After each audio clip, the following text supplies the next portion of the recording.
Welcome to this edition of Peak Performers Podcast with your host, Thor Conklin. Thor will be sharing the necessary tools, strategies, and psychology you'll need to become a peak performer in any area of your life or business.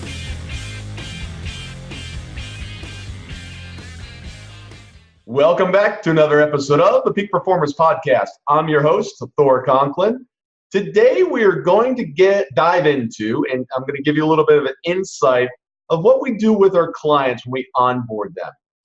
We first start with, what is your overall vision? What are you trying to accomplish for your life? Now, we do business consulting. We don't do any life coaching, but of course, life kind of gets intertwined with our businesses all the time. So of course that comes in as well, but the focus is business. And I want to make this a point here because clients, when they're coming on, will come to us with a specific business issue that they're struggling with. And as we start to dive into it, they understand that in order to perform at your best in the business, you've got to have some other things taken care of. You've got to have that foundational strength there. So we start off first and foremost is, what are you trying to accomplish in your life? What is the vision? And of course, part of that's going to be your business.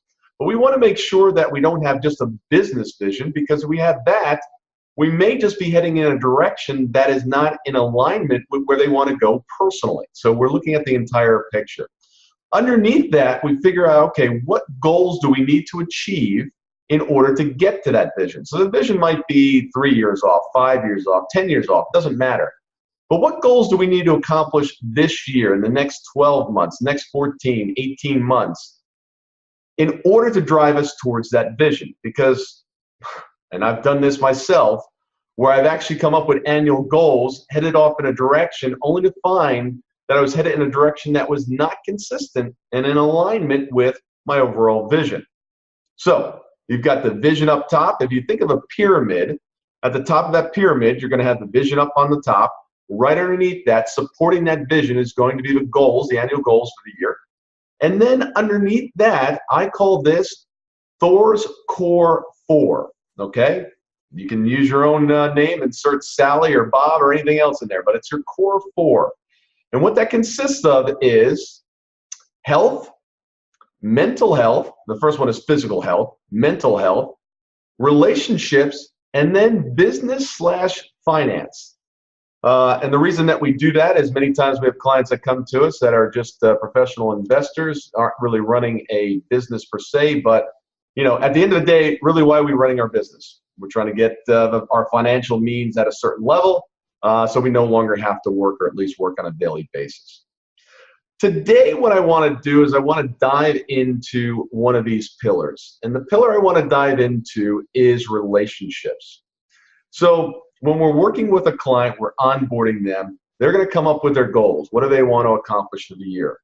Many times after they come up with all these goals, right, and we start to prioritize them, one of the things that they leave out is relationships. Just happens that way. They'll leave out themselves and they'll leave out relationships.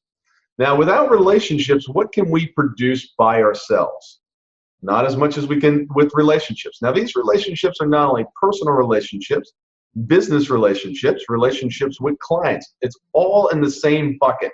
Because really, at the end of the day, that's what it is. It's relationships with others. Okay. Now, how do we come up with goals about relationships? Sometimes that gets a little difficult. Well, I've come up with a strategy that hopefully it will help you. It's helped me, and it's been a game changer for many of our clients. And this is what I do.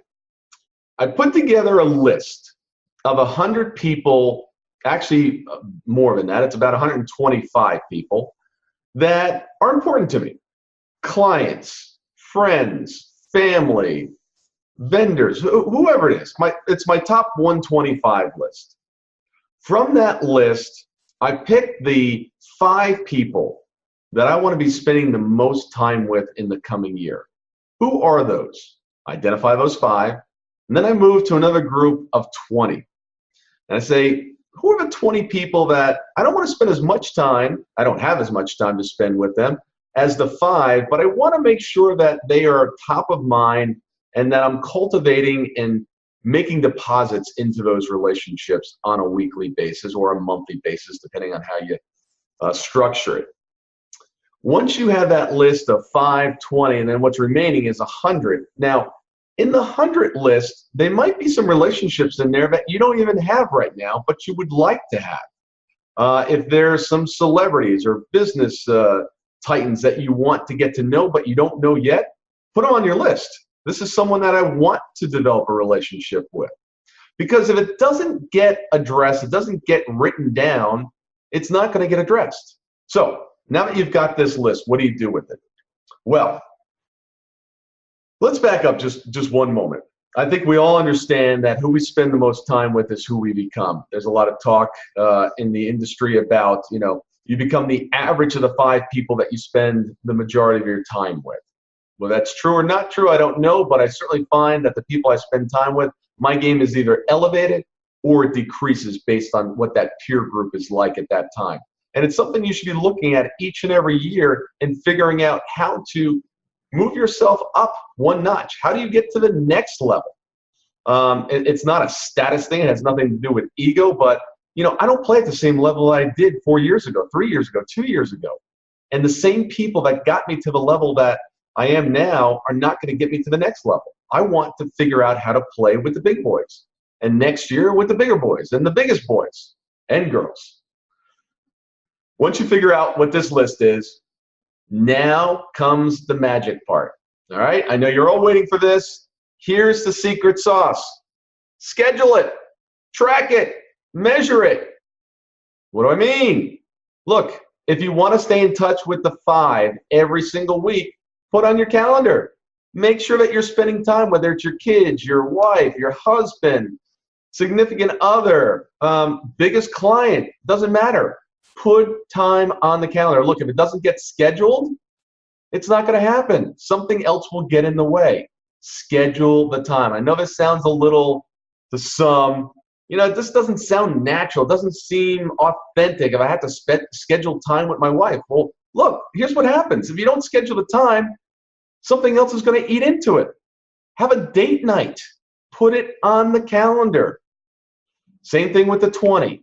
That might be, hey, I want to touch base with them by email or voicemail or call or some other way, a little video to them once a month. Schedule it. There's a great piece of software that is very reasonable, and it's great for this. I hate to call it a CRM because those initials just drive me nuts, because that means I'm not going to be able to figure out how to use it. It's going to be complicated. It's going to be expensive, but there's a great little tool on the market called Contactually. I think it's $50 a month, something like that. And it syncs with your email. So if you send someone an email, what you do is you first take the 100 that you want to track. You put them into the system, and then you say, okay, these people I want to follow up with or touch base with every week, these every month, and these, the 100, I want to make sure that I touch base with them at least twice a year, every 180 days. If you send an email to one of them, it's going to come up in your system that you've contacted them.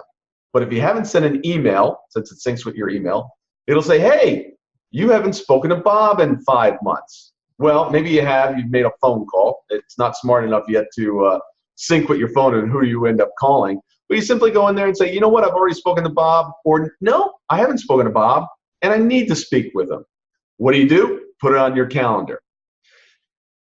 If you're running a business and you don't have the relationship piece of your core 4 nailed down, I promise you, you will never get to the goals that you want to get to if they're big enough. If they're small, you can do it by yourself. But otherwise, you need a team around you. If it's to be, it's up to, no, not me, we. Take the me, flip it upside down. Hopefully that bit of information on the relationship side helps. I'll come back on in future episodes and we'll talk about the physical health, the mental health, and the business/wealth building.